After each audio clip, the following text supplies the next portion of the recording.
There is a question echoing quietly through the corridors of power in Washington, Riyadh, Islamabad, and Tel Aviv. Why is America pushing so hard for Muslim countries to officially recognize Israel? And why do countries like Saudi Arabia and Pakistan still hesitate, despite enormous pressure? Because this is not just about diplomacy. It is about history, identity, power, and survival.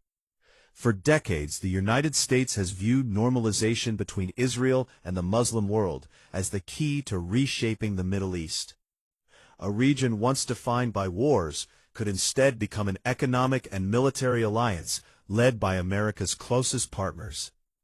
To Washington, the logic is simple. If Saudi Arabia, Pakistan, and other major Muslim nations recognize Israel, the Palestinian issue loses its central place in global politics. Israel becomes fully integrated into the region.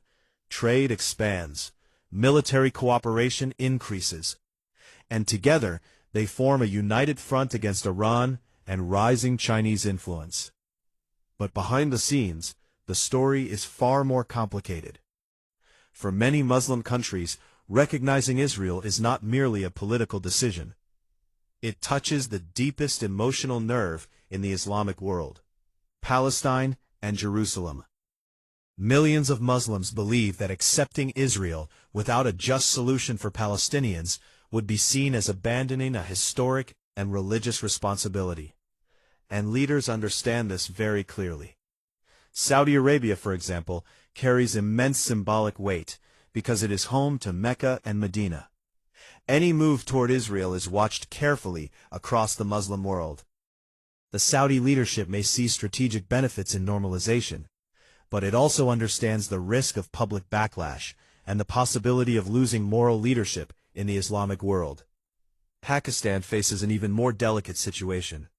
Since its creation, Pakistan's official position has linked recognition of Israel to the establishment of an independent Palestinian state. But beyond policy lies domestic reality. Public opinion in Pakistan strongly supports Palestine. Religious parties, political groups, and ordinary citizens often view Israel through the lens of occupation and injustice.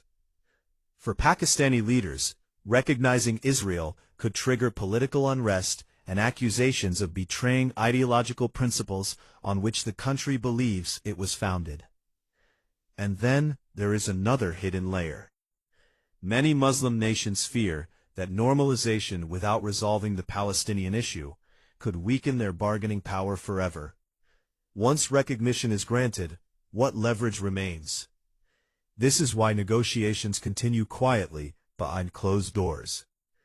America offers security guarantees, economic incentives, advanced weapons, strategic partnerships.